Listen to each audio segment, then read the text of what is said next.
Hello student, मैं Yogendra Singh, anatomy physiology pharmacology by Yogi sir YouTube channel में आपका स्वागत करता हूं। लास्ट वीडियो में हमने ग्लूट 5 के बारे में देखा था। आज हम ग्लूट 7 के बारे में देखेंगे कि ग्लूट 7 किस तरह से काम करता है। पहली बात तो यह है कि ये ग्लूकोज ट्रांसपोर्टर जो है वो सोडियम इंडिपेंडेंट होता है और इंसुलिन इंडिपेंडेंट होता है, और ये किस तरह से काम करता है वो अभी हम देखते हैं। तो ग्लूकोज ट्रांसपोर्टर 7 जो है वो पहले कहाँ पाया जाता है? एक तो लिवर सेल में और किडनी में, किडनी की सेल्स में। लिवर सेल्स और किडनी की सेल्स में ग्लूट 7 पाया जाता है। और ये कब काम करता है? जब हमारा ब्लड ग्लूकोज लेवल कम हो जाता है। तो आपको पता है हमारा जो लिवर है वो ग्लूकोनियोजेनेसिस प्रोसेस करता है, मतलब कि ग्लूकोज की फॉर्मेशन करता है न्यू सोर्सेज से। न्यू सोर्सेज ये अमीनो एसिड भी हो सकते हैं और फैट्स भी हो सकते हैं, ठीक है। तो इनसे ये ग्लूकोज का प्रोडक्शन होता है। और एक प्रोसेस होती है हमारी ग्लाइकोजीनोलाइसिस प्रोसेस में क्या होता है? ग्लाइकोजन जो स्टोर्ड ग्लाइकोजन है हमारी लिवर सेल के अंदर वो कन्वर्ट होता है ग्लूकोज के अंदर, ठीक है।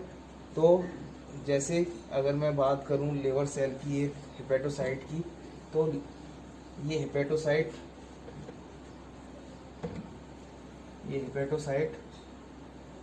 ठीक है।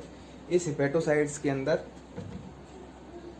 ग्लाइकोजीनोलाइसिस और ग्लूकोनियोजेनेसिस ये प्रोसेस होगी, और इन दो प्रोसेस के द्वारा हमारे ग्लूकोज 6 फॉस्फेट डेवलप होगा। ये ग्लूकोज 6 फॉस्फेट जो कि पोलर कंपाउंड है, यहाँ पर ये जो ब्लड सर्कुलेशन है, ये ब्लड सर्कुलेशन जो है यहाँ तक पहुँचना है, तो ये पोलर कंपाउंड इस बायोलॉजिकल मेम्ब्रेन को क्रॉस नहीं कर पाएगा। तो इसको क्रॉस करने के लिए हमारे पास ग्लूकोज ट्रांसपोर्टर्स अवेलेबल है, ठीक है। अभी आपको समझ में आएगा किस तरह से इसका क्या काम होता है। तो ग्लूकोज 6 फॉस्फेट जो डेवलप हुआ है ग्लाइकोजीनोलाइसिस प्रोसेस और ग्लूकोनियोजेनेसिस प्रोसेस के द्वारा लिवर सेल के अंदर, ये कब हुआ? जब ब्लड ग्लूकोज लेवल हमारा कम है।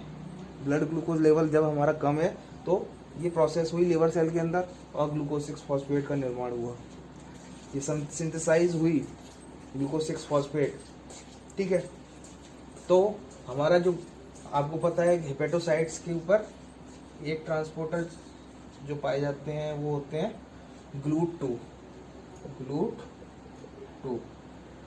ये GLUT2 ट्रांसपोर्टर्स पाए जाते हैं हमारे यहाँ पर हेपेटोसाइट्स पे। लेकिन हमारी जो हेपेटोसाइट का ऑर्गेनल है, कौन सा ऑर्गेनल? Endoplasmic reticulum. कौन सा?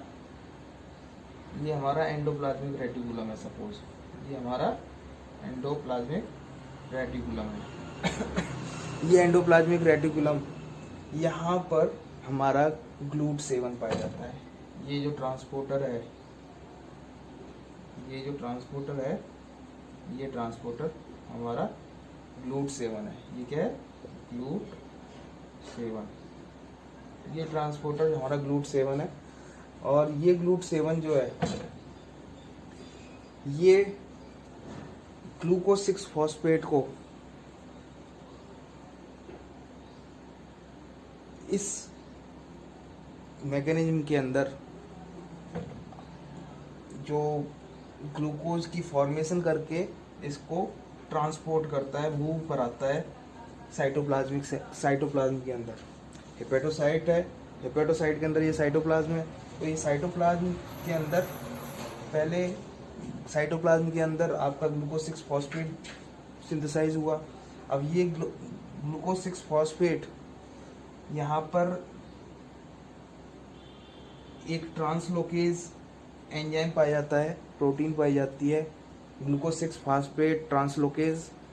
ये glucose phosphate 6 translocase, glucose 6 phosphate translocase, ये ट्रांसलोकेज एंजाइम जो है इस ग्लूकोज 6 फास्फेट को सेल ये आपका ईआर के अंदर एंडोप्लाज्मिक रेटिकुलम के अंदर मूव कराता है। ये ग्लूकोज 6 फॉस्फेट, क्योंकि आपको पता है ये ग्लूकोज 6 फॉस्फेट मॉलिक्यूल जो है वो पोलर कंपाउंड है, ये इस बायोलॉजिकल मेम्ब्रेन को क्रॉस नहीं कर पाएगा, इस बायोलॉजिकल मेम्ब्रेन को क्रॉस नहीं कर पाएगा, और ये बायोलॉजिकल मेम्ब्रेन क्रॉस नहीं होगी तो ब्लड के अंदर ग्लूकोज नहीं पहुंच पाएगा। तो इसको ग्लूकोज 6 फॉस्फेट जो सिंथेसाइज हुआ है, ये translocase enzyme, glucose 6 phosphate translocase enzyme, इसको एंडोप्लाज्मिक रेटिकुलम के अंदर लेके आता है। एंडोप्लाज्मिक रेटिकुलम में ग्लूकोज 6 फॉस्फेटेज एंजाइम प्रेजेंट होता है। इसकी कैटालाइटिक यूनिट जो है glucose 6 phosphate translocase enzyme, glucose 6 phosphate को ब्रेक डाउन करने वाली, तोड़ने वाली, फॉस्फेट मॉलिक्यूल को तोड़ने वाली जो यूनिट है ग्लूकोज 6 फॉस्फेटेज एंजाइम की, वो एंडोप्लाज्मिक रेटिकुलम के अंदर अवेलेबल होती है। और ये glucose 6 phosphate enzyme, phosphatase enzyme जो है ग्लूकोज 6 फॉस्फेट को ब्रेक करता है और ग्लूकोज, सिंपल ग्लूकोज को मूव कराता है, सिंपल ग्लूकोज को मूव कराता है। और साइटोप्लाज्म के अंदर इस GLUT7 ट्रांसपोर्टर के द्वारा ये glucose 6 phosphatase enzyme glucose 6 phosphate को ब्रेक डाउन करता है ग्लूकोज के अंदर, और ग्लूकोज जो है साइटोप्लाज्म के अंदर आ जाता है। अब ये ग्लूकोज GLUT2 ट्रांसपोर्टर के द्वारा इंटरस्टिशियल फ्लूइड और ब्लड के अंदर पहुंच जाता है। तो इस तरह से जब कभी ब्लड ग्लूकोज लेवल कम होता है तो हमारी हेपेटिक सेल्स जो हैं वो क्या करती हैं, ग्लूकोज का प्रोडक्शन करती हैं, जिससे कुछ हद तक हमारा ब्लड ग्लूकोज जो कंप्रोमाइज्ड ब्लड ग्लूकोज है वो मैनेज हो सके। ठीक है, तो ये हमारे हेपेटिक सेल इस तरह से काम करती हैं, ग्लूकोज की सिंथेसिस करके उसको क्रॉस कराती हैं और ब्लड के अंदर लेके आती हैं। ठीक है, लेकिन अगर मैं एक बात और मैं मेंशन करना चाहूँगा यहाँ पर कि हमारी जो स्केलेटल मसल हैं, मसल सेल्स हैं, ये भी हमारे यहाँ पर भी हमारे ग्लाइकोजिनोलाइसिस और ग्लूकोनियोजेनेसिस प्रोसेस होती है और ग्लूकोज की फॉर्मेशन होती है। सपोज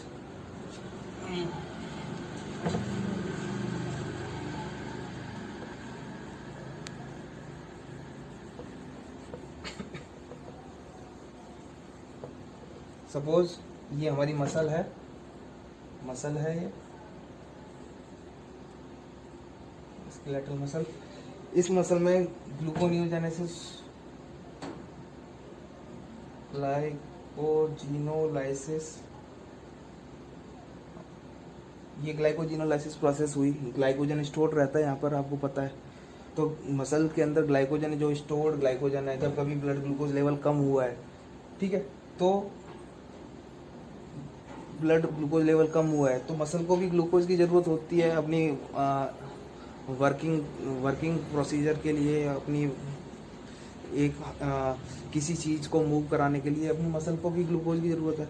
और ये इम्पोर्टेंट पार्ट है कि ब्लड ग्लूकोज अगर मसल के अंदर होगा तो वो ह्यूमन जो है अपनी एक्टिविटी प्रोड्यूस कर सकता है। अगर सपोज मेरे अंदर ब्लड ग्लूकोज लेवल कम होता है और मुझे सर्च करना है अपने फूड को, ग्लूकोज को सर्च करना है, तो मुझे स्केलेटल मसल में पावर होनी चाहिए, और पावर होगी तो क्या होगा, तभी मैं आगे सर्च कर पाऊंगा फूड को। तो ग्लाइकोजिनोलाइसिस प्रोसेस के द्वारा जो स्टोर्ड ग्लाइकोजन जो है मसल के अंदर वो ब्रेक होगा ग्लूकोज 6 फॉस्फेट के अंदर। ठीक है, ग्लूकोज 6 फॉस्फेट के अंदर ब्रेक होगा, लेकिन ये ग्लूकोज 6 फॉस्फेट जो है यहाँ पर ग्लूकोज 6 फॉस्फेटेज एंजाइम नहीं प्रेजेंट होता है। यहाँ पर ग्लूकोज 6 फॉस्फेटेज एंजाइम प्रेजेंट नहीं होता है, जिसकी वजह से ये ग्लूकोज मॉलिक्यूल में कन्वर्ट नहीं होता है और ये GLUT2 के द्वारा ब्लड के अंदर कंपनसेटरी मैकेनिज्म शो नहीं करता है। ये ग्लूकोज 6 फॉस्फेट फर्दर यूटिलाइज किया जाता है और pyruvic acid glycolysis pathway pyruvic acid में कन्वर्ट किया जाता है और TCA साइकिल क्रेब्स साइकिल में एंटर करने के बाद ATP का इलेक्ट्रॉन ट्रांसपोर्ट चेन के